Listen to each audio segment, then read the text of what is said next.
आप देख रहे हैं हरियाणा न्यूज 24, जहां हर खबर मिले सच के साथ। नमस्कार, स्वागत आपका हरियाणा न्यूज 24 पे। मैं हूं मुन्ना लांबा, मेरे सहयोगी प्रिंस लांबा के साथ हम मौजूद आधे हिसार में, और हिसार में हमारे साथ मौजूद हैं आम आदमी पार्टी के बड़े लीडर कार्यकर्ता मनोज राठी। और मनोज राठी वो शख्स हैं हमेशा कुछ न कुछ नया करते हैं और हरियाणा प्रदेश के नेताओं के गले की फांस बने हुए हैं। ये मुद्दा उठाते हैं, लेकिन मुद्दा उठाने का इनका नज़रिया कुछ अलग तरीके का होता है। कभी ये भैंस लेके पहुंच जाते हैं ज्ञापन सौंपने के लिए, कभी ये गाजे बाजे के साथ पहुंचते हैं ज्ञापन देने के लिए, और कभी ये हाथी पे बैठ के पहुंच जाते हैं ज्ञापन देने के लिए। तो ये अलग अलग तरीका अपनाते हैं। तो हमारे साथ मनोज राठी बने हो। आज उपायुक्त महोदय हिसार को इन्होंने गाजे बाजे के साथ ज्ञापन देने के लिए उनके कार्यालय पहुंचे और इनको अंदर नहीं जाने दिया। काफ़ी पुलिस लगी हुई थी। तो मनोज राठी से कई विषयों पे बातचीत करेंगे आज हम बेबाक तरीके से। और जहां मनोज राठी होते हैं तो वहां आप सोच लीजिए बहुत ही चर्चित और अच्छी खास बातचीत होने वाली है। मनोज राठी जी, हरियाणा न्यूज़ 24 में बहुत बहुत स्वागत। धन्यवाद भाई साहब। राठी साहब, आज पूरा प्रदेश देख रहा है आपको, तो आज गाजे बाजे के साथ आप पहुँचे हैं, और वो भी हिसार उपायुक्त महोदय को। तो ज्ञापन तो आराम से जाके भी दे सकते थे। तो ये सारे सब नेताओं के गले की फांस बने हुए, क्या बात है? आराम से मैंने दिया था, कई बार मैंने आराम से ज्ञापन दे लिया, चुपचाप जाते दे के आ जाते। लेकिन ये सरकार बैरी हो गई है, कागज का टुकड़ा समझते हैं इस ज्ञापन को, और ये उठा के इसको डस्टबिन में फेंक देते हैं। तब मेरे समझ में क्यों ना मैं अलग से इनको समझाऊं। ये अपनी सत्ता चलाते हैं, अपनी चौधर चलाते हैं। तब मैं भैंस लेके गया और मैंने बताया जिसकी लाठी उसकी भैंस, टाइटल दिया। उस पर ने मेरे पर मुकदमा दर्ज कर दिया। भाई मनोज राठी ने तो भैंस कैसे इतनी क्रूरता करी। भाई मेरी पालतू भैंस है, हर रोज़ मैं खेत में ले जाऊँ, जोड़ में पानी पिला के लाऊँ, फिर भी देखो सरकार इनके पास, पुलिस इनके पास, मुकदमा दे दिया। तो आज मैंने देखा इनने फिर नहीं सुनाई करी। तो इनके हमने लगा भी इनकी कान बहरे हो गए। तो आज मैंने ज्ञापन देना था, तो आज हम अपना ढोलक और बैंड बाजों के साथ, ढोल नगाड़ों के साथ, यानी कि कान में कहीं ये रुई डाल के बैठे हों और वो ढोल नगाड़े उनके कानों तक पहुंचे, उनकी गूंज है। हाँ, ढोल नगाड़ों के साथ आज मैं ज्ञापन देने के लिए गया। अच्छा। लेकिन मेरे को अंदर घुसने नहीं दिया। जब मैंने पूछी भाई कोई गाइडलाइन है, आप ढोल नहीं बजा सकते, तो बताओ। पुराने समय में राजा जब जनता से बात करना चाहा करते तो ढोल नगाड़े बजाया करते पहले, फिर जनता इकट्ठी हो जाया करती और फिर राजा अपनी बात रखा करता। आज उल्टा काम हो रहा है, आज जनता ने ढोल बजाने पड़े राजा के सामने, तब जाके राजा उठे, नींद से नहीं उठे, या उसको सुनाई देवे या नहीं देवे, या कान में बैटरी लगावा नहीं लगावा, उसकी मर्जी। भाई साहब, हमने तो पुराना काम नया दिखाया है, बस होया उल्टा है। पहले राजा ढोल नगाड़े बजाया करते, अब जनता ढोल नगाड़े बजावा है। इसलिए मैं ढोल नगाड़े बजाकर डीसी महोदय को ज्ञापन देने के लिए गया था। यानी कि कुंभकर्णी सरकार है, 6 महीने मुड़ती है, लेकिन ये तो 5 साल में। हाँ, और फिर मेरी मांग बिल्कुल जायज़ है। मैं इसको सरकार से नाजायज़ मांग करता ही नहीं। देखो एक बात बताओ जी, मैंने सरकार से आज मांग करी है, भाई पुरानी पेंशन बहाल करें, कर्मचारियों की पुरानी पेंशन बहाल करें। मैं तर्क के साथ बताऊंगा क्यों करें। आप एक बात बताओ, एक कर्मचारी 20-30 साल नौकरी करता है, सेवा करता है, एक मास्टर है, स्कूल में बच्चे पढ़ाता है, उसने 30 साल बच्चे पढ़ाए और 30 साल बाद उसको लात मार के काट दिया, भाई तेरे को कोई पेंशन नहीं मिलेगी। मैं उससे भी बड़ी बात बताना चाहूँगा आपको कि आपकी अर्धसैनिक बल, CRPF, BSF जो है वो बॉर्डर सिक्योरिटी फोर्स है। युद्ध शुरू होने से पहले हर प्रकार के हमले BSF डटे, और BSF के हमारे हर रोज जवान शहीद होते हैं। CRPF आपके अंदरूनी मामले होते हैं, अलगाववाद होते हैं, खालिस्तानी होते हैं, उन लोगों को CRPF दबाती है, और CRPF के हमारे जवान शहीद होते हैं। उनकी भी पेंशन इन लोगों ने काट दी। क्यों नहीं भाई, बताओ, वो रिटायरमेंट होगी जाएंगे तो उनको कहाँ से मिलेगा सारा? जब आदमी बूढ़ा हो जाता है और रिटायर हो जाता है तो किसके सारे जी, वो पेंशन के सारे जीता होगा ना। वो पेंशन इन लोगों की सरकार ने बंद कर दी और अपनी खुद की पेंशन 3-3, 4-4, 5-5 कर ली। एक बात बताओ भाई, हमारा देश और प्रदेश का MLA कौन सी कुर्बानी देवे? क्या कोई युद्ध लड़ता है? क्या उनके बच्चे युद्ध लड़ते हैं? पेंशन कितने ले में? एक बार MLA बन गया 1 पेंशन, 2 बार MLA बन गया 2 पेंशन, 3 बार MLA बन गया 3 पेंशन, 4 बार बन गया 4 पेंशन। क्या उनको पेंशन मिलनी? 1,10,000 रुपये की पेंशन है। TA डेटे बेटे लगा के 1.5 लाख के आसपास सैलरी लेते हैं रिटायरमेंट के बाद। क्या उनको इतनी पेंशन मिलनी चाहिए? मेरा यही सवाल है जनता से भाई एक बार विधायक बन गया पेंशन, 2 बार बन गया फिर पेंशन, 3 बार बन गया फिर पेंशन, यानी कि कानून विधानसभा में बनते हैं। पेंशन तो बनेगी ना, वो क्या बोलते हैं घर की भई और काका लिखनिया। तो सब इनके पास कानून, इनके खुद ये लिखने वाले, खुद कानून बनाने वाले, तो ये अपने पक्ष में नेता बनाएंगे, आपके पक्ष में बीएसएफ के पक्ष में क्यों बनाएंगे? आज यह बात मैं कहना चाहूँगा आपको, इसी बात को लेके मैंने सरकार को ज्ञापन दिया था कि आप जो काम करने लग रहे हो वो गलत है।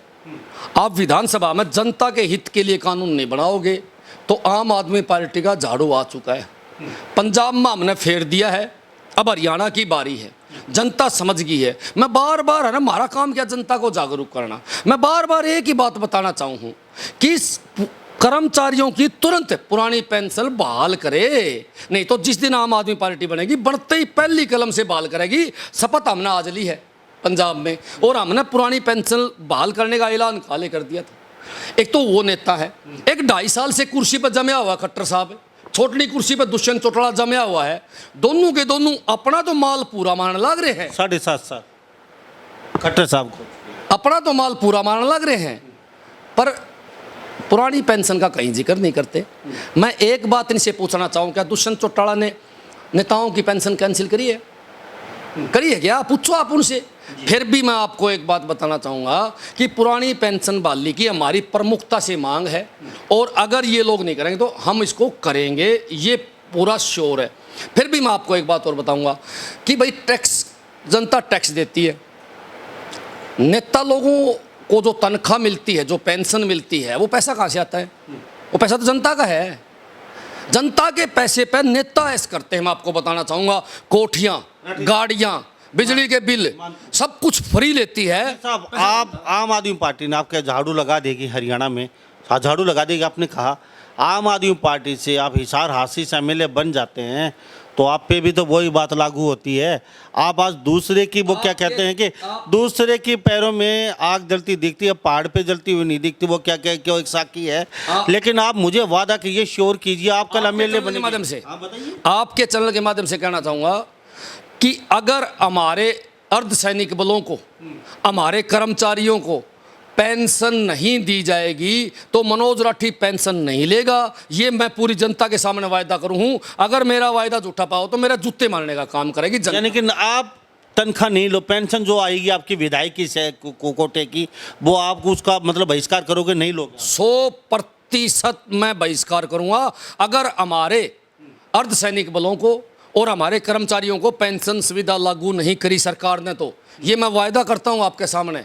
लेकिन मैं उससे भी बड़ी एक बात बताऊं, ये तो बहुत दूर की बात है, क्या पता कल क्या होगा। दूर नहीं, ये तो नजदीक आने वाला। भगदड़ मची है हरियाणा में, कभी कुछ भी हो सकता है। राठी साहब, जिस तरह पंजाब में आपने क्लीन स्वीप कर दिया तो शायद ही यहाँ भी आपकी फिरकी चल जाए और यहाँ भी क्लीन स्वीप हो सकता है। नेताओं में डर भय बना हुआ है और शायद ही आपकी पार्टी भी कहीं डगमाई हुई है। सारे जितने भी पुराने वो तुर्रम खा नेता, जितने भी बागड़ बिल्ले हैं, सारे आपके पार्टी में जा रहे हैं।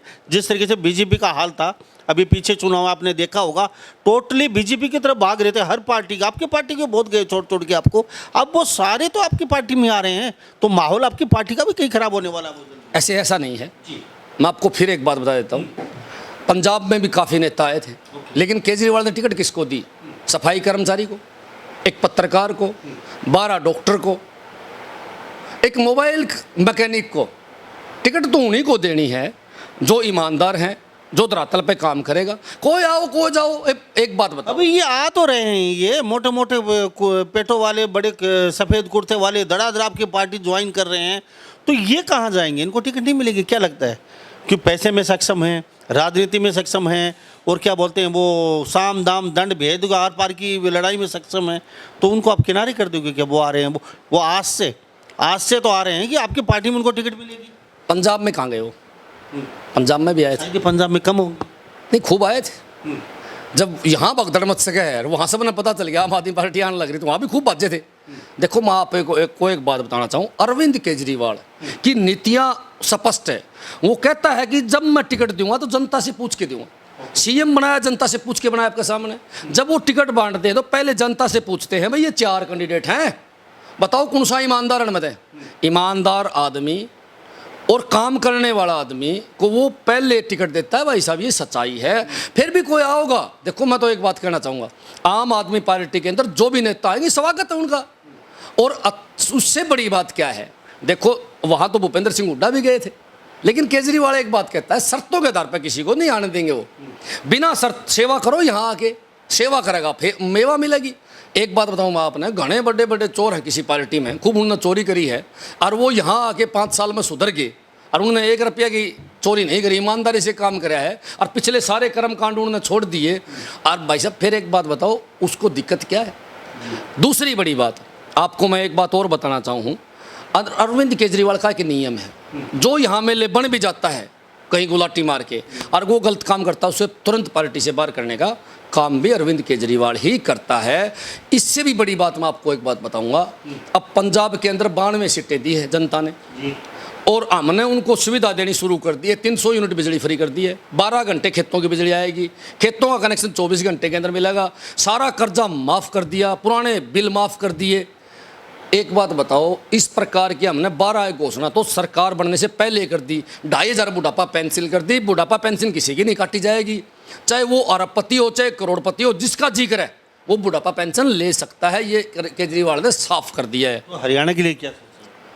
एक बात बताओ जी, जब सारी सुविधा हम वहाँ देंगे तो हरियाणा वाले आ जाएंगे, अपना आप डाकम डाक होंगे बीजेपी और जेजेपी वाले नेता। एक बात बताओ जी, आप मने ये लोग कहते हैं कि फ्री फ्री बांट है केजरीवाल, तो आदत गलत डाल है। मैं आप लोगों से पूछना चाहूँ भाई, ये नेताओं को सब कुछ फ्री मिलता है तो उनको तो और भी गंदी आदत पड़ रही है। पहले हमने तो उनकी आदत सुधारनी है। नेता को 2000 यूनिट बिजली फ्री मिलती है, नेता को कोठियाँ फ्री मिलती है, नेता को तो पर्दे धोने के पैसे भी मिलते हैं, हर 2 महीने में पर्दे चेंज करने के पैसे आते हैं। इतना पैसा आता साहब है। 5 साल पर्दे चेंज नहीं होते, 10 साल भी घरों में पर्दे चेंज किए आपने, 10 साल में आपने घर के, जी आप नहीं करते, तो हर 2 महीने में पर्दे चेंज नए पैसे आते नए पैसे आते हैं, बहुत हैं, और टेलीफोन का भी पैसा मिलता है। बहुत पैसा आता है, हमें पता है। यही बात तो हम जनता को दिखाना चाहा कि दिल्ली और पंजाब के अंदर वही टैक्स है, वही कहानी है, सारा सौदा वहीं से आओगा, हमारे से को अलग तो आओगे नहीं। फिर भी हम सारा सौदा जनता को फ्री देंगे। जो फ्री हम जनता को देंगे, पहले वो पैसे नेताओं की जेब में जाया करता, अब वो नेताओं की जेब से बंद हो जाएगा और वो पैसा हमारा इकट्ठा होगा और वो हम जनता को दे देंगे। हमने तो नेताओं का नंबर 2 का पैसा बंद करना है। यानी कि हरियाणा में इतना मोटा हर चीज़ पे टैक्स है हरियाणा में आज के दिन, तो वो पैसा आपका मतलब सीधा नेता है या नेताओं की जेब में जा रहा है? फिर मैं साबित कर सकता हूँ, किसी लीडर को ये बात पूछनी तो मैं साबित कर सकता हूँ, और मैं तो नू भी बता सकूँ कौन से नेता दो रहे कितने रुपये हैं। एक बात बताओ, गली बड़ी नहीं, कागजा में पेमेंट होगी, पैसे कहाँ गए भाई? वो बीडीओ की, एसडीओ की एक्शन की इतनी हिम्मत है कि जेब में डाल लेगा पैसा, तो वो पंचायत मंत्री तक पहुंच गया, पैसा तो उस डिपार्टमेंट के मंत्री तक पहुंच गया जन ने उस विभाग का वो काम दे रखा है। बहुत इस प्रकार के घपले हैं जो पूरी की पूरी पेमेंट हजम कर जाते हैं नेता। मेरे पास तो लिस्ट है नेताओं की, मेरे पास तो ऐसी सी लिस्ट है, पहले नंग 44 थे, आजकल आज अरबों में संपत्ति है। पूछा कहाँ है भाई? फर्जी होटल हैं, बेनामी होटल हैं, उनकी बेनामी प्रॉपर्टियां, बेनामी किले हैं, कहाँ से आते हैं? यो ही काम ने काम करना, हम कुछ अलग से थोड़ी कर रहे हैं कुछ है। हम नेताओं की चोरी बंद कर देते हैं, नेताओं की चोरी बंद होती, पैसा बहुत ज़्यादा इकट्ठा हो जाए। जिस प्रकार दिल्ली के अंदर जब हमारी सरकार आई तो दिल्ली के अंदर कर्जा था, मोटा कर्जा सिर था सरकार के ऊपर। जिस प्रकार अपना हरियाणा में आज मोटा कर्जा सिर है, मेरे ख्याल में 3 लाख करोड़ के करीब कर्जा सिर है हमारा हरियाणा में सरकार के ऊपर। वहाँ हमने क्या काम करा? चोरी बंद करवा दी, चोरी बंद करवा दी। तो आज दिल्ली के अंदर सब कुछ फ्री देने के बाद भी सरकार के पास 30-35 हज़ार करोड़ रुपए पड़े हैं, खुद का पैसा पड़ा है। वादा किया था केजरीवाल ने, हमारी सरकार आता है तो जनता को सुविधा तो देंगे, लेकिन जो नेताओं ने पहले पैसा खाया है उनका भी हम अलग से निकालेंगे। आज तक तो मुझे दिल्ली की पुरानी सरकार जो कांग्रेस की रही हो, किसी की हो, मुझे तो उन नेता का किसी का पैसा आज तक आपने वापस मतलब वसूलता नहीं देखे। क्योंकि कल तक जो नेता कल तक चाय की दुकान बना रहा, आपकी पार्टी के तो नेता ऐसे हैं जो गरीब ऊपर आए हैं, तो पहले जो नेता वो भी गरीब होंगे, उनके पास अरबों खरबों की दौलत कहाँ से आ जाती है? हर पूरे इंडिया में, विदेशों में कहाँ से इतनी प्रॉपर्टी इकट्ठा हो जाती है? तो कभी उन पे कार्रवाई क्यों नहीं होती? ये सवाल है, ये सवाल काफ़ी लोगों का है। इस तरह आपने सवाल करा, मैं काफ़ी लोगों को यही बात बताना चाहूँगा, भाइयों एक बात समझ लो, दिल्ली के अंदर दिल्ली का मुख्यमंत्री 30% पावर के साथ था। वहाँ न एंटी करप्शन भी आम आदमी पार्टी के साथ है, न पुलिस आम आदमी पार्टी के पास है, न विजिलेंस आम आदमी पार्टी के पास है, न सीआईडी आम आदमी पार्टी के पास है। आम आदमी पार्टी के पास कार्रवाई वाला कोई डिपार्टमेंट नहीं है। जब हमारे पास डिपार्टमेंट है ही नहीं कार्रवाई वाला, तो हम किसको गिरफ्तार करेंगे भाई? गिरफ्तार करने के लिए तो डिपार्टमेंट चाहिए ना। हमने एंटी वहाँ करप्शन यूनिट बनाई, 28 दिन के अंदर 95 अधिकारी पकड़े। कई नेताओं के ऊपर जब हमने हाथ डाले तो बीजेपी गवर्नमेंट ने ही सीआरपीएफ का कब्जा करके और उसको कब्जा कर लिया, बोले आप इसको नहीं चला सकते। गवर्नर ने 2 मिनट में बंद करवा दिया, बोले आपके अधिकार क्षेत्र से बाहर है। हमारे पास पूर्ण राज्य नहीं था, इसलिए हम दिल्ली में उन बागड़ बिले नेताओं को भीतर नहीं ठोक पाए। अब पंजाब में देख लियो, तो हरियाणा में पूर्ण राज्य है। हाँ, पंजाब में, हाँ ये बात आपकी कि पीछे पूर्व में कांग्रेस की सरकार रही है और हमेशा से कांग्रेस की रही है। अब पंजाब में तो आप नहीं कहेंगे ना हमारा अधिकार नहीं है, वहाँ कानून बीजेपी लगा है। ऐसे सुनो मेरी बात, आपको ये लगा पंजाब में सूत्रे काम नहीं करना, वोट मत दियो। हम तो काम के आधार वोट मांगा। आज हमने बढ़ते ही, क्या कांग्रेस सरकार पहले थी, पहले बीजेपी भी थी, बादल भी रह लिया, किसी ने बिजली फ्री करी? एमएलए की, मंत्रियों की, सांसदों की तो कर रखी थी, जनता की क्यों नहीं करी? सवाल बनता कि नहीं बनता? कर्जा क्यों नहीं माफ कराया? मैं पूछना चाहूँ 12 घंटे किसान को बिजली क्यों नहीं दी? मैं उन्हीं लोगों से पूछना चाहता हूँ कि आप लोगों ने स्कूल हॉस्पिटल क्यों नहीं बनाए? अब हमने बनते ही 2500 बुढ़ापा पेंशन कर दी, बिजली फ्री कर दी, शपथ लेने से पहले कर दिया वो काम है। हमने जो वायदे करे हैं उन वायदों से फालतू काम तो कर दें। तो भाई मेरी हरियाणा की जनता से अपील है, मैं वोट दे दियो आम आदमी पार्टी ने, और अगर हम नहीं देवा तो हम वोट के अधिकारी नहीं, हाँ फिर हम चोरान दे दियो और ये चोर सारा हरियाणा में बेच के खा जाएंगे। एक दिन आप नोट कर लियो मेरी बताई हुई बात, क्योंकि ये खानदानी नेता हैं, इनके इन नेताओं के विदेशों में संबंध है, ये पैसा का लेन देन भी विदेशों में करते हैं। एक आम आदमी, एक मोबाइल मैकेनिक, एक सफाई कर्मी का बेटा अगर कहीं से पैसे ले होगा तो उसका तो विदेश में कोई लेना देना है को नहीं, वो तो यहीं ले होगा। उसके लिए तो करोड़ लुकोने भारी हो जाएंगे, और इनके लिए तो 1000 करोड़ लुकोने भी मुश्किल नहीं है, बिल्कुल आसान है। ये सत्य है, सारी दुनिया को पता। जो घाघ नेता किसने बोल रहे हैं? घाघ नेता उन्हीं को बोलते हैं जिनके विदेशों में और बाहर संपर्क हैं, जो पैसा बाहर एडजस्ट करते हैं। हिंदुस्तान का अगर किसी ने नाश कराया है तो उन नेताओं ने कराया है। ये नीरव मोदी बाज गया, फलाना मोदी बाज गया, ये सारा का सारा इनको पहले तो नेताओं ने पैसा दिलाया, लोन दिलवाया, फिर उन्हीं नेताओं ने इनको दूसरे देश में भेज दिया, क्योंकि इनके पास जो धन था वो 50% नेताओं का है। असल में दोषी जो हैं, असल में दोषी तो ये नेता हैं, गुंडे हैं। मैं तो साफ कहना चाहूँ, दुष्यंत चौटाला और फेल हो लिए थे, कोई सौदा नहीं बचा था उनके पास। आज दुष्यंत चौटाला और के पास ओढ़ नहीं है माल का, हालांकि उसके चेले चपाटे कूद कूद की पड़ेंगे, उन्हें करंट लग जाएगा, लेकिन सच्चाई से मुंह नहीं मोड़ सकते। एक आदमी पूरा प्रदेश में नू कह दे दुष्यंत चौटाला माल नहीं कमाने लग रहे, अगर एक आदमी भी यह बात कह देगा ना तो मैं संतुष्ट हूँ भाई साहब। पूरा प्रदेश में माइक लेके हट जाओ भाई साहब, को नेम करके आपका बड़का अनुगत दुष्यंत चौटाला रुपये कौन कमावे? भाई साहब कमीशन पहले लेते हैं, ठेका बाद में उठता है। इतना बुरा हाल हरियाणा के अंदर। और मैं तो कहना चाहूँ हरियाणा की जनता को, जिस प्रकार पंजाब में सुपड़ा साफ करे उसी प्रकार हरियाणा में कर दो, आप देखना फिर काम ऐसा काम होगा जी। आम आदमी नेता बनेंगे, बागड़ बिल्लों को साफ करेंगे। हाँ, पार्टी में तो देखो भाई, पार्टी के अंदर क्या होता है, कोई भी आ सके, लेकिन असली मौका होता है टिकट देने पर। टिकट देगा जो विधायक बनेगा, जो मंत्री बनेगा, काम तो वो करेगा। तो मैं तो कहूँ सभी भाइया ना, जो पार्टी के कार्यकर्ता भी हैं और आम जनता भी है, भाई मन में ये बहम मत पाड़ो कि भाई ये एम आ गया, ऐसा कुछ नहीं है।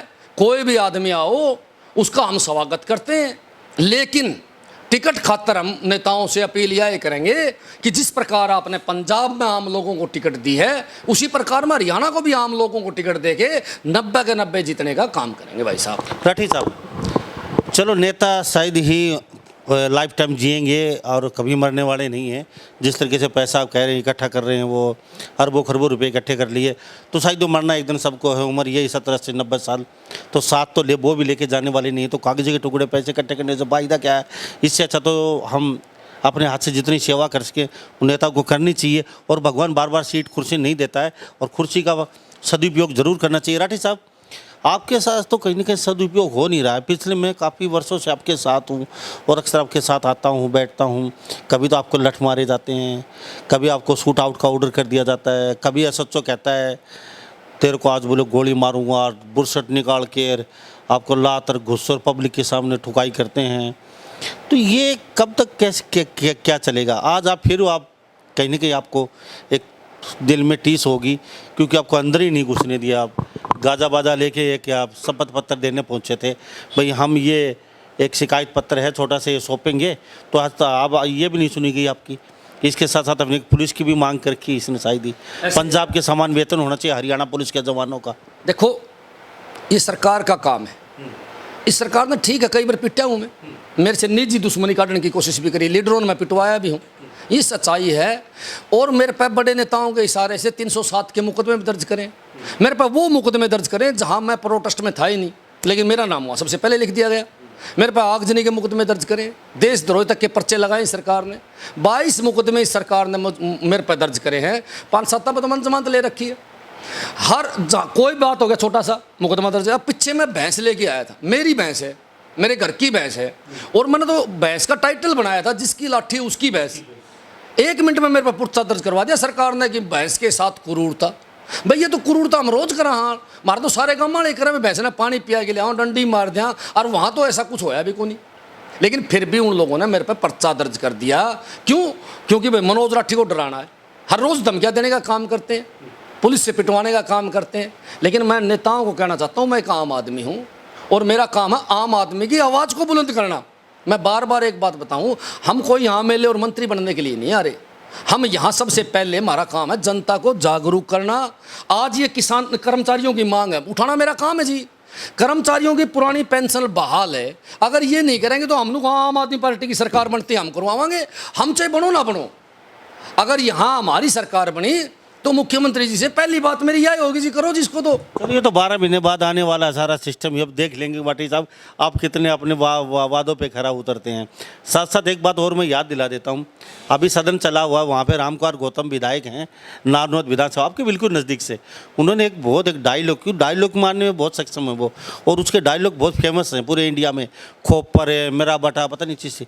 एक नया आपके सीएम केजरीवाल पे हमने एक डायलॉग मारा है उन्होंने, अखबाणियाँ सांप खाएड़ा का झाड़ो लाग जा, बिच्छू खाएड़ा का झाड़ो लाग जा। आपने सुना भी होगा, लेकिन बाणिया का काटेड़ा झाड़ो कौन लाग गया? नहीं बोलो सारा पंजाब ने पी गयो, सारी दिल्ली ने पी गयो, ये बोलो हरियाणा ने पियो गो। मुख्यमंत्री साहब ये भी समझ जाओ, जनता का साथ लेके काम करो, नहीं तो हरियाणा ने पीती बाणियों बाहर नहीं लगाओगे। तो क्या कहोगे इस बारे में? एक तो मैं बहुत निंदा करता हूँ, इतने वरिष्ठ आदमी हैं जातिवाद का इस्तेमाल करते हैं। जेजेपी के नेता है ना, जेजेपी के नेता हैं, मानसिक रोगी हैं वो सारे के सारे, उनका नसों में बसा हुआ है जाति की ही राजनीति करनी है। आज समय बदल गया है, देश प्रदेश का भला करना तो जात पात और धर्म से ऊंचा उठना पड़ेगा हमने, ये सच्चाई है। और चलो ठीक है, उसने डायलॉग मारा है, देखो हिसाब से मारो, ये पूरी बनिया जाति को इस बात की तकलीफ हुई है भाई, ये कोई कहने की बात थोड़ी है। केजरीवाल जितने नेता है ना, जितने नेता हैं आपके, सबसे टॉप के नेता ना हो तो बताओ जी, जो काम दिल्ली में करा के किसी एक नेता ने करे हो तो बताओ, और फिर भी वो पीने का वहर इस प्रकार के कम हैं, तो मैं घोर निंदा करता हूँ। बाणिया ज़्यादा जहर होता है सांप बिच्छू से। देखो बात सुनो, ये तो गौतम जो है ना बूढ़ा हो गया, और कई बार क्या है कि जब उम्र ज़्यादा हो जाए ना, तो उम्र ज़्यादा होने के बाद आदमी का दिमाग सटिया जाता है। अब उम्र ज़्यादा होने से उनका दिमाग पर असर हो गया, और मेरे ख्याल से तो उन्होंने बीच में ही रिटायरमेंट ले लेनी चाहिए, विधायक पद से इस्तीफा दे के रिटायरमेंट। 80 के हो गए जी, 80 के होने के बाद क्या है कि दिमाग आदमी का सटिया जावे, इसलिए दिमाग सटिया गया, उस पर ज़्यादा बात करने का कोई टॉपिक तो बनता नहीं। फिर भी मैं कहूँ भाई बात सुनो, गौतम और ने लागता होगा मार ला तो भाई काट ले तो पानी को नहीं मांगे। बीजेपी जेजेपी वालों को बह है, उसके मुंह से निकल गया है, झाड़ा ही नहीं है। हाँ हाँ, बाणिया का कोई झाड़ा ही नहीं है। ऐसे है ना। आपने मैं एक बात बताऊं, यो भय जो है यो बीजेपी जेजेपी के नेताओं को है, होना चाहिए, उनको भय होना चाहिए ताकि वे सुथरे काम करते हैं जनता के लिए। बाकी इस बात की हम घोर निंदा करते हैं, ऐसे शब्द उसको नहीं बोलने चाहिए और जाति पाति के नहीं करने चाहिए। अब पुलिस के लिए आपने एक और ज्ञापन आज लेके गए थे उपायुक्त महोदय को, सरकार के कानून तक बात पहुंचाने के लिए, नगाड़ा बजाए ढोलक बजाए, तो वो मांग क्या है? मेरी दूसरी मांग थी, दूसरी मांग मेरी ये थी कि बड़े बड़े नेता जो हैं वो सिक्योरिटी लिया अंड है, हजारों पुलिस वाले अपनी सिक्योरिटी में लगा रखे हैं। एक मंत्री यहाँ आएगा, सारे हिसार की पुलिस वहाँ खड़ी कर दी जाएगी, पीछे चोर दुकाना में हाथ साफ कर दें, घरों में हाथ साफ कर जाते हैं। एक गरीब आदमी थाना में चक्कर काटेगा न्याय मांगने के लिए, उसको न्याय देने वाला तो वहाँ है नहीं। एक हरोड़ा हो गया, फ़ोन कर दिया, पुलिस वहाँ तो आती नहीं, लेकिन मंत्री के आने पर सारी पुलिस लाइन में खड़ी हो जाए। जबकि मैं बार बार एक बात बताता हूँ कि इन नेताओं को किसी से कोई खतरा नहीं है। अगर ये मंत्री एक गनमैन 2 गनमैन के साथ भी घूमे तो कोई दिक्कत नहीं है। हरियाणा प्रदेश के अंदर न आतंकवाद है, न अलगाववाद है, न यहाँ खालसा का कोई डर है। मैं तो कहूँ किसी प्रकार का कोई डर है ही नहीं, तो ये इतनी लंबी चौड़ी सिक्योरिटी लेना ये गलत है। और आज मैंने यह मांग करी है कि भाई जिनको खतरा नहीं है उन नेताओं की तुरंत सिक्योरिटी हटा दी जाए। आप एक बार सर्वे करें और जिनको खतरा है उनको एक एक दो दो चार चार गनमैन दे दो। अब दुष्यंत चौटाला डिप्टी सीएम है, डिप्टी सीएम बनने तो पहले यहीं अंडा करता ना, एक आधा गनमैन तक काम चलाया करता। कल को डिप्टी सीएम का पद चला जाएगा, फिर एक आधा गनमैन तक काम चला होगा। क्या डिप्टी सीएम और सीएम बनते ही खतरा पैदा हुआ है कि उससे पहले आगे पछा खतरा को नहीं हो इन लोगों को? और वो टसन तो दिखानी पड़ेगी ना, डिप्टी सीएम, सीएम, कृषि मंत्री, बुरा वगैरह मंत्री, तो टसन नहीं दिखाएंगे तो फिर मंत्री कौन कहेगा? ये टोरा बनाने के लिए, मैं अपना बताऊं, पुलिस का इस्तेमाल ये टोरा बनाने के लिए करते हैं। लंबे लंबे डंडे वाली गाड़ी, कमांडो भाजते फिरेंगे आगे पाछे, जनता को, लोगों को लगन दे पुलिस वाले। दरअसल ये खानदानी नेता हैं, इनको जब तक पूरे पुलिस वाले सलूट मारनी नहीं पाओ, नींद को नहीं आओ भाई साहब रात ने। इसीलिए मैं मांग करी है कि इनकी सिक्योरिटी तुरंत हल्की करी जाए। इनकी सिक्योरिटी में 2-4 गनमैन रखे जाओ, बाकी हटा के जनता की सुरक्षा में लगाया जाए, थाने चौकियों में लगाया जाए, ताकि लोगों के घरों में चोरी ना हो, क्राइम पर रोको। इतनी पुलिस हमारे पास है, जो एक एक दुकान का गए, एक घर का गए, कि खड़ी कर दिया नाम है। आपका तो ज्ञापन ही नहीं लिया गया, तो फिर कहाँ से क्या कोर्ट में रीट डालोगे ना? अगर आपकी यहाँ तो सुनाई नहीं हुई, गाजे बाजे की भी बात नहीं पहुंची। बाद में तहसीलदार साहब आए थे, वो लेके गए थे, बाकी कोर्ट में डालेंगे, सारे काम करेंगे। मैं एक बार फिर आपको बताना चाहूँगा, पुलिस का मैंने एक सर्वे किया था, लेकिन ऑन कैमरे पुलिस वाले बोलने के लिए तैयार नहीं है। एक बात तो हम भी साझा कर लेते हैं, हमने कम से कम 100 पुलिस वालों से बातचीत की अलग तरीके से। सबसे ज़्यादा पुलिस अगर दुखी हुई है इन 7 साल में, 7.5 साल में, कहते कि बीजेपी सरकार में सबसे ज़्यादा दुखी हुए हैं हम, क्योंकि घर जाने का समय नहीं है और हर जगह कभी न कभी किसी न किसी रूप में डंडा लेके या बंदूक लेके खड़ा ही रहना पड़ता है। हमें बीजेपी जेजेपी के नेताओं ने यो अपना स्टेटस बनाने के लिए पुलिस को इस्तेमाल करने लग रहे हैं। मैं बीजेपी के नेताओं को एक बात बताना चाहूँ, बीजेपी के नेताओं ने इस बात का ज्ञान होना चाहिए कि भाई साहब, पुलिस को जो तनख्वाह मिले है वो आम आदमी के टैक्स से मिलती है, आम आदमी के पैसे से मिलती है, तो उसका हक बनता है कि वो आम आदमी के लिए सुरक्षा करे, न कि लीडर का आगे पछाड़ को। लीडर तनख्वाह देगे पुलिस ने, या तो और सिक्योरिटी जिसने रखनी अपनी गोद में तो तनख्वाह दे भाई उनको। एक प्राइवेट आदमी को अगर गनमैन देवे सरकार है तो उसने नू कहा तन इसकी तनख्वाह देनी पड़ेगी, इसका खर्चा देना पड़ेगा, उससे तो पैसे भरवाए जाते हैं। जबकि नेताओं को हजारों पुलिस कर्मचारी फ्री में दिए जाए हैं। सच्ची बात तो ये है, जो नहीं कहनी चाहिए, ये नेता जो लोग हैं पुलिस से सेवा करवाते हैं। सब्जी पुलिस वाले लेके आते हैं, इनके बच्चों को पुलिस वाले घुमा के ले आते हैं, इनकी औरतों को पुलिस वाले घुमाते हैं। ये कहाँ का नियम है? हम इसी बात को ख़त्म करने के लिए तो प्रदेश मान लग रहे हैं। आम आदमी किसने कहें? पंजाब में आते ही आपने देखा सारे नेताओं की सिक्योरिटी विड्रॉल कर ली। अब हम देखेंगे वहाँ किसको खालसा से खतरा, हालांकि वहाँ उग्रवाद है, पंजाब के अंदर खालसा का उग्रवाद है, तो जिनको खतरा है उनको 2-2, 3-3 गनमैन दे जाएंगे। वहाँ 50-50 वाले थोड़ी बिठाने हैं भाई। 50 गनमैन क्या करेंगे? जब मारेगा तो 50 के बीच में मारेगा गला, नहीं तो फिर वो 1-2 गनमैन भी बचा लेगा उसको। ये हरियाणा प्रदेश में तो है ही नहीं ना अलगाववाद है। मैं तो खट्टर साहब से अपील करने के लिए आया था कि आप सब ने सारी सिक्योरिटी छोड़ दो, 5-5, 4-4 गनमैन लिया अंडो, विधायक को एक भी गनमैन मत दो, मंत्री को गनमैन मत दो, इनको हटा दो पीछे, आप सारी पुलिस लगा दो जनता की सेवा में। आप अच्छे काम करोगे लोग अपने फिर वोट दे देंगे, नहीं तो फिर आपका जूते लगने का काम होगा। बार बार मैं एक बात बताना चाहूँ, जनता के पैसे से नेता ऐश करते हैं, जनता के पैसे टैक्स से ही कर्मचारियों को, पुलिस कर्मचारियों को तनख्वाह मिलने लग रही है, तो वो खाली मंत्रियों का आगे पीछे हटने खातर नहीं है, जनता की सेवा के लिए। जनता इस बात को समझ चुकी है, इसलिए मैंने आज ये ज्ञापन भी दिया है कि इनकी सुरक्षा हल्की करके जनता की सुरक्षा की जाए। और एक मांग और भी मैंने साथ साथ में रखी है, मैंने मांग रखी है खट्टर साहब से कि पंजाब पुलिस के समान वेतन हरियाणा पुलिस को दिया जाए। ये पुरानी मांग है पुलिस डिपार्टमेंट की, कर्मचारियों की।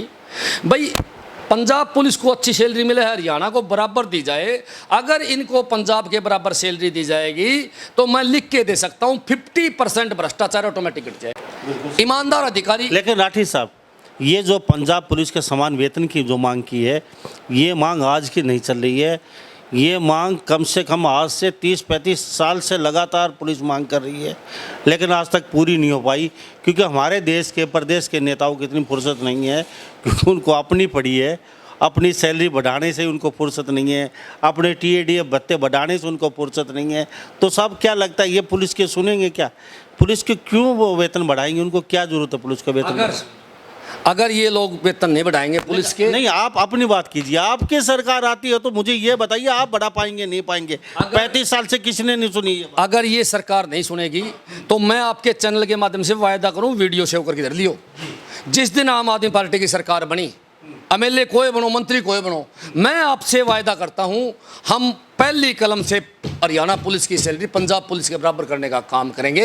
ये हमारे नेता की पहली घोषणा होगी, आप नोट कर लियो इस बात की। जब हम मैनिफेस्टो लिखेंगे तो मैनिफेस्टो में सबसे पहली घोषणा इसी को लिखेंगे भाई साहब कि हरियाणा पुलिस की जो सैलरी है पंजाब पुलिस के बराबर करे। इससे पहले तो हमने मौका देने लग रहे हैं, हम कर दो भाई, ये तो फिर हम करेंगे, क्योंकि हमने यहाँ भ्रष्टाचार खत्म करना है। भ्रष्टाचार खत्म होगा जब हम सिस्टम में सुधार करेंगे। हम तनख्वाह नेताओं ने छोड़ देनी चाहिए। एक बात बताओ, ये तुरंत की बात कर लेते हैं। इस समय हरियाणा के अंदर 50-52 विधायक सरकार के साथ, मंत्री भी हूँ मैं, उनका टेबल का नीचे का इतने पैसे आए, बोरी की बोरी आने लग रही, उन्हें तनख्वाह के जो तनख्वाह सारे खर्चे छोड़ दे, कोई क्या फर्क पड़ा है? क्योंकि बहुत पैसा आने लग रहा है। ईमानदारी की बात है, जाते जाते बता के जाऊँ आपने, हमारे पंचायत मंत्री बबली, मेरे पास पुख्ता जानकारी है इसकी, 100 करोड़ में पंचायत मंत्री बनाया दुष्यंत चौटाला ने, पुख्ता जानकारी है, क्योंकि वो उस हल्के से आते हैं जिस हल्के में बराड़ा विधायक था, प्रदेश अध्यक्ष बीजेपी का, और उसमें तो उसको मंत्री बनाया है। भाई दूसरे दिन उससे मैं मेरी सीट पकाऊं हूँ तो वो डांडा है अपने सुभाष डांडा शायद, उसको बनाना चाहिए था, उनका विश्वास पत्र भी था और ठीक ठाक जुगाड़ गाना जुगाड़ भी कौन था उसका, उसको बनाना चाहिए था, वो उनकी सीट पकती वहाँ। यहाँ तो दोनों मिलके लड़ेंगे चुनाव, मिलके लड़ेंगे तो भाई साहब टिकट बराड़ा हो जाएगी। और फिर इसने बबली को टिकट दिया तो बबली करोड़पति आदमी है, पहले से ही 100 करोड़ में सौदा आया है। एक विधायक और का होता बोले 50 तो मैं दूँ, तो 50 का तो नाटक मैंने, उसके पास डांडा से के पास पैसे कौन थे भाई साहब? तो साफ दिखने लगी, सारी दुनिया में दिखने लग रही है पैसे दे के मंत्री बनाया। अब जो 100 करोड़ दे के बनाया 500 करोड़ तो कमा होगा, तो पैसा कहाँ का होगा? वो नीचे का होगा कि ऊपर का? ठीक है, तो राठी साहब बातचीत की आपने हमारे साथ, आपका बहुत बहुत धन्यवाद। बार बार हमारे साथ आते बातचीत करते हैं, हमें भी अच्छा लगता है आपकी बात ऊपर तक पहुँचे, तो आपका तहे दिल से धन्यवाद, शुक्रिया। हमारे चैनल पे इसी तरह बार बार आते रहिए, अपनी बातचीत करते रहिए, आपका कीमती समय निकाला। थैंक यू भाई साहब। तो हमारे साथ ये मनोज राची बने हुए थे, आम आदमी पार्टी के कार्यकर्ता, वरिष्ठ लीडर, और बेबाक बोलते जो भी बोलते हैं। तो इन्होंने कई वादे भी किए हैं कि हरियाणा पुलिस का वेतन पंजाब पुलिस के समान कर दिया जाएगा अगर आम आदमी सरकार यहाँ पे आती है।